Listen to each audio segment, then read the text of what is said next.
The Army was part of my heart and soul. I was serving my country and extremely proud of it. I was living my dream job. I was a squad leader assigned to the 1st Armored Division. In our platoon, we lived in an Iraqi house in the city of Talifar. On April 8th, 2006, we were on patrol through the city. I'd sent one of my teams into a house to clear it, conduct a search. And I made the decision to go inside to help. Picture, if you will, a house in the city of Talifar. They all have a walled-off courtyard in front of them. As I walked into the courtyard over to my left, I noticed a small garden. And in front of that garden was a white piece of lattice, the kind you could buy at a home improvement store. And on that lattice were a long green vine and the most beautiful red and yellow flower I have ever seen. Admiring the flower, I asked myself, how can something so beautiful and so unique grow and thrive in such a horrible, disgusting place? Moments later, one of my soldiers came up to me and said, "Sergeant, the house is clear. We didn't find anything." So I gave this signal for them to move back outside. But as I hesitated, I wanted to take one final look at that flower.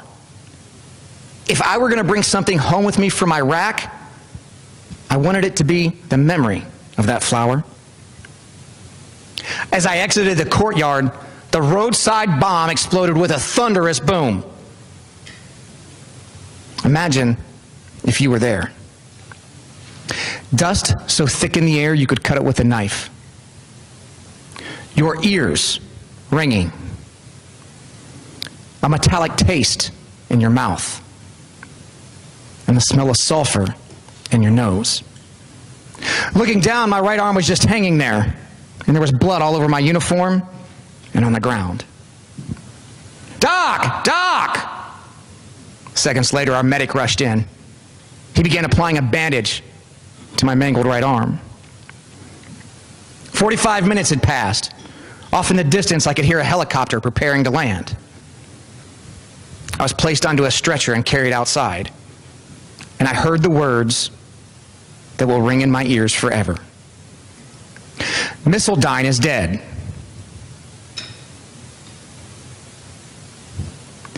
Private First Class Jody Wayne Missildine was 19 years old.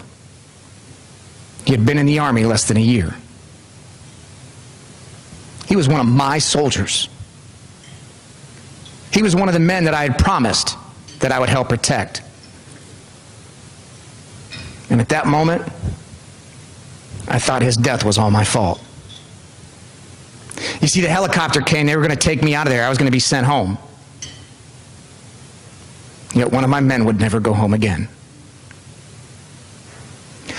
I woke up having no idea how long I had been unconscious. Metal pins stuck out of my right arm, holding it all together. Around my bed were senior officers. They were there to present me with my Purple Heart. I cried, thinking only about Jody. 3 days later, I had a conversation with my father, and he said, "Son, that flower saved your life. But don't ever talk about that flower again. I hate that flower. I blame that flower for killing Jody." I wish you could have met my dad. He was one of the nicest people in the world. He was the type of man to give you the shirt right off his back. He taught me about the importance of service, whether it's to your family, your friends, or your community. In 2001, I was home visiting from Fort Benning, Georgia, and I had a wonderful conversation with my father. And he asked me a question. "Son, when are you going to get out of the Army?" "I don't think I'm going to, Dad. I found my calling in life." Jeremiah, I am so proud of you that you have found something that you are so passionate about. Don't ever let go of it. Well, on May 14th, 2007, I was officially medically retired from the Army. And as you can imagine, I was devastated. But little did I know that that is when my real problems would begin. J.K. Rowling once said, "Rock bottom is a solid foundation on which I rebuilt my life." I hit rock bottom pretty hard. 3 days after I left the Army, my dad died. 6 months later, my grandmother died of cancer. I was trying to heal from what I had been through, but much like my arm hanging limp, my mind wasn't responding. I admit, the passionate, committed, enthusiastic soldier I had once been turned into a nasty, angry, negative civilian. And the result was hurting people close to me. In October of 2008, I was sitting on my dining room floor with medical paperwork around me. My daughter, 2 years old at the time, she came over and stood on one of those pieces of paper. "Grace, what are you doing? You're going to ruin that. Get away." "Daddy, why are you yelling at me?" And I didn't have an answer. Perhaps you can relate to the frustration of 11 years being a leader in the perfect career to suddenly 3 years with 5 different jobs and not fitting in. I went from working in loss prevention to executive recruiting to veteran service representative to service officer back to executive recruiting. As a result of my post-traumatic stress, I avoided spending quality time with my own family and friends. And it cost me many of those relationships. I avoided leaving my own house. And when I did leave, I couldn't wait to come back home and sit on my couch. And I wasn't alone. I was part of a shocking statistic. An estimated 400,000 returning veterans from the wars in Iraq and Afghanistan suffering with one of the unseen wounds of war, post-traumatic stress. Recovering from the mental and emotional wounds was far more difficult than the physical. And speaking on behalf of my 400,000 brothers and sisters, a major part of our challenge is learning to overcome those mental and emotional wounds. When wonderful people like you may ask, or pardon me, may say, "Great, you came home in one piece," we are thinking, how can we tell you how we feel? How do you explain a shattered soul?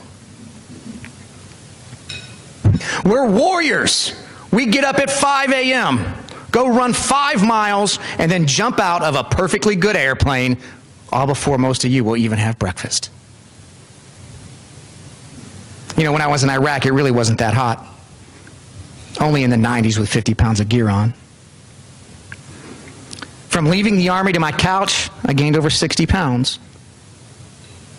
I had become so selfish, which led to a divorce. I felt like I was in this deep, dark hole.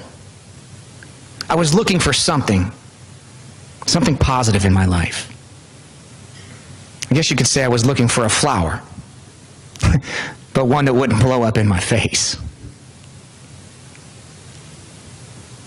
Ladies and gentlemen, this is where the story leads to a happy ending, I promise. On September 4th, 2011, I received a phone call from Wounded Warrior Project. On the other end of the phone, the lady said, "Jeremiah, this is Wounded Warrior Project. I want you to come to Soldier Ride, Phoenix, Arizona."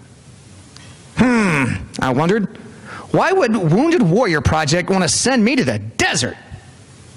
The last time I was in the desert, I got blown up. Now, Soldier Ride is a unique 4-day cycling program where we use cycling and the bonds of service to help overcome physical, mental, and emotional wounds. And the rides are exhilarating and a great way to help warriors gain confidence. Not knowing what to expect, I went knowing something in my life truly needed to change. And that is when I met the most dedicated and wonderful people who work for Wounded Warrior Project, whose mission is to honor and empower wounded warriors. See, that weekend I had found what I lost. I found the flower that I was looking for. And that flower is Wounded Warrior Project. Because of Wounded Warrior Project, my ability to appreciate the things in my life has truly blossomed. And I realize now that I have a lot of special flowers in my life. I married the love of my life, Crystal, on June 20th of last year. My children, Grace, who is 9, my son Jacob is 6, both beautiful little redheads. Devin and Eric taught me about the logo of Wounded Warrior Project. When you look at our logo, you see one warrior carrying another warrior.